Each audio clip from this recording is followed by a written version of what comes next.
DJ Boxing Live here, reporting for the boxingboys.com. I have promoter Mickey Helliet here at the opening of Richard Williams' new gym, the Secret Gym. Obviously, Mr. Helliet, briefing about Richard's new gym, and obviously, this being basically getting involved in the community in boxing.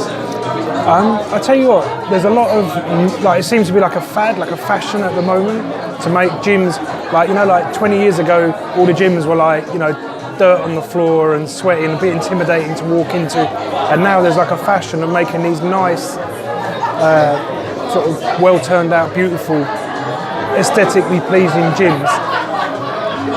In an era where there's loads of beautiful gyms, this is a really beautiful gym, isn't it? I was thinking if I was like a big corporate working in one of these offices, walking past here every day, I think it wouldn't be long before I would make the trip into the gym. And yeah, absolutely. Yeah, no, it's beautiful. Well, I mean, I've worked with Richard. He's trained some of the boxers that I've managed, so I know him personally. And I think, you know, he's a good pro boxing trainer, but also be very good for white collar, you know, like city guys that want to do a bit of boxing, because he talks very to the point, doesn't waffle or talk in riddles or, you know, like that. He just, like, that's what it is, and highlights the important things, and he can teach the basics very quickly, very clearly.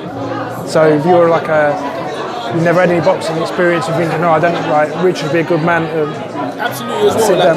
Yeah, and it's got a lot of celebrities. Like I said, the location's great. There's a great atmosphere, and obviously just opening the gym in this location, very good to get this location, very so perfect. Yeah. I was just thinking, see, like this window here and this window, if you wanted a billboard, yeah, if you wanted a billboard advertisement in London, that would cost you like tens of thousands, you know. Everyone walking past, all these corporates, they'll see this beautiful gym, yeah, and good. I wish him every success with it. You know, look, Richard's a really hard-working, decent, you know, guy with a good heart. So I wish him all the success in the world with his project. Thanks, and you yourself, obviously, you've got a couple of charges. I know we talk about yourself. Obviously, we talked about Darren Williams rematch, obviously, and we talked about the other fighters. What have you got coming up in the future? Darrell's having a break. I think it broke his heart. What happened in Scotland? To be honest, it broke my heart. It was wrong. The decision for me, I thought it was terrible, and I invest a lot in not just money, but I mean I invest a lot of my heart and soul into helping Darrell get to that position where he was a mandatory. They had to pay him a big purse on a big show. There was no way they could get out of making the fight because he was a mandatory. For him, I always pick out the faults. I looked at the fight, I rewatched it. There's things Darrell could have done better, but never in a million years, no matter which way I interpret that fight, did he lose it. I don't see how he lost that fight. In fact, I mean, if you go onto YouTube now or anywhere where that fight is up, all you see is comments saying, "What on earth's this? You know, this is why I don't like boxing. This sort of rubbish puts me off boxing." So it's not just me. Obviously, I'm not neutral. I'm biased, but despite the fact that I'm not neutral, I still think even if I was neutral, I would feel the same way. I mean, I was absolutely gobsmacked on the night when it happened. I just thought, as it was getting towards the end of the fight, because we know we're in Scotland fighting a guy who's promoted by the promoter, I thought, you know, and then I just couldn't, I was convinced they can't give it the other way. Yeah. It's too much one-sided fight. And they did. Yeah, that's it. You're obviously your channel. Tell them about the Hellraiser Boxing channel on YouTube. Hellraiser Boxing. I'm praying that the fight Joshua is going to fight Michael Hunter.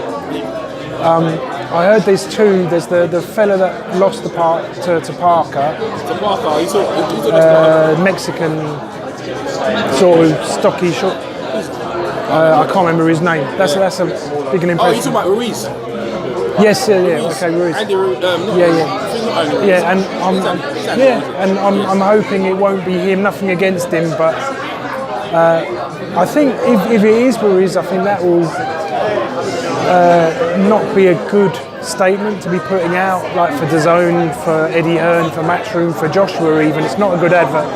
because I don't think that spikes any interest. Michael Hunter, he's not that well known, but I followed him. I mean, I remember his dad, Mike the Bounty Hunter, he was the first guy to knock out to beat Jimmy Thunder, the Australian big punching heavyweight, and because of that, I love Mike Hunter. Mike Hunter was very unusual, sort of, long, rangy, quick hands.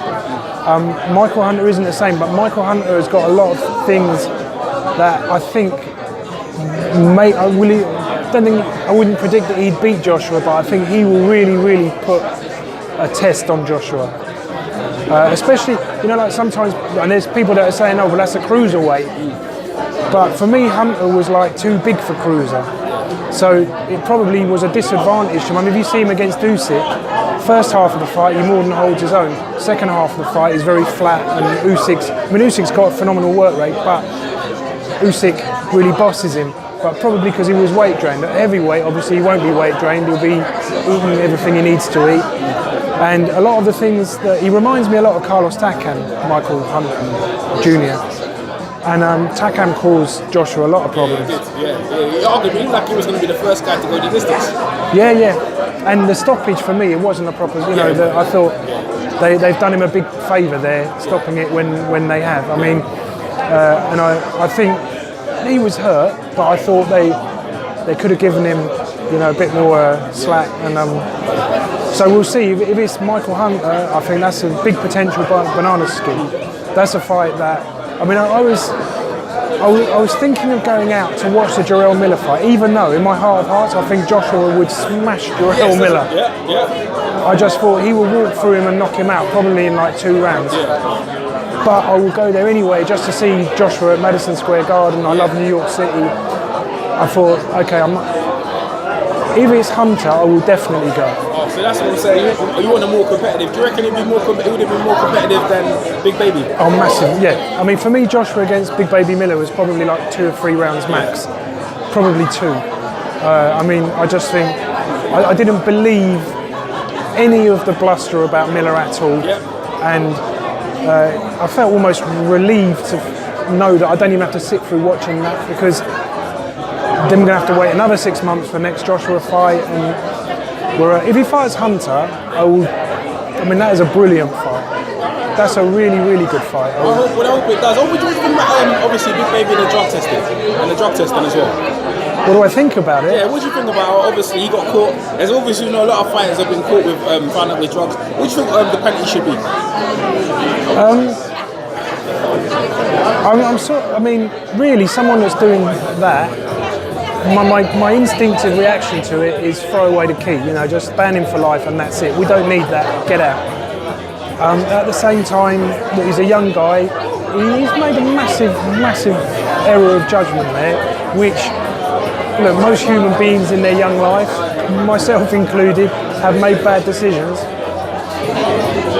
And it's a shame if he completely loses. But the thing is, for me, even whatever drug you could possibly give him, he wouldn't have beat Joshua. So if he's going to have not have those drugs, what chance has he got then? Zero. So for me as a boxer, I just eliminate him from my thoughts now. Forget about Miller. He was never really, for me, he wasn't a real threat anyway. I thought this is. I won't even say the names, but we've all seen it, like guys with padded records that are found to be woefully short of world class when they're thrown in. It's a cash out. And the thing is with Miller, by the time they've signed the contract for the fight, didn't need to, because he's not going to beat him anyway. He could have been $8 million richer. And I'm a promoter. If I was the promoter of that show, you've signed the contract and you've let me down like that, I'm going to sue you for everything you've got. So even what you earn in the future, if you owe the money, you've got to pay it. And Eddie Hearn, for me, I couldn't hold that against him.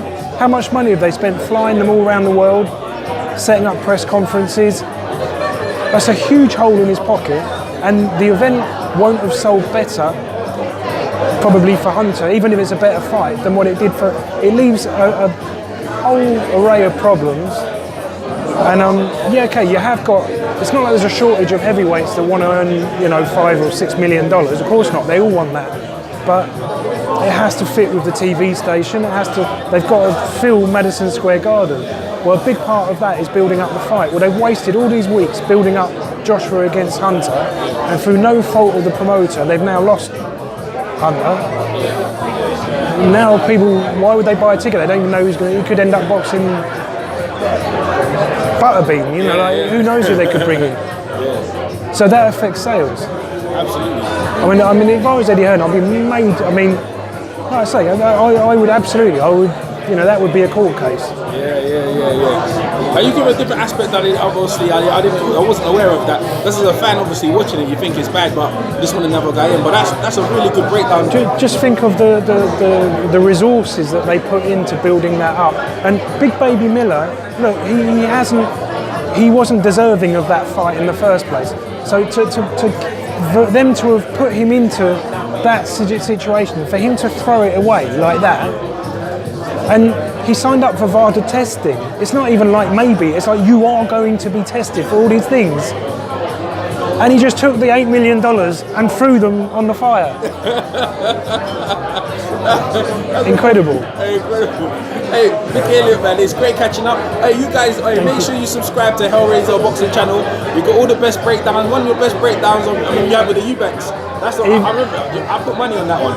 That was a very good breakdown. If it's Hunter against Joshua, please watch the breakdown, because from the first time I ever watched Hunter, I thought, right, I want to see him fight Joshua, because Joshua has a history of struggling against shorter opponents who move well, move their head, move their feet.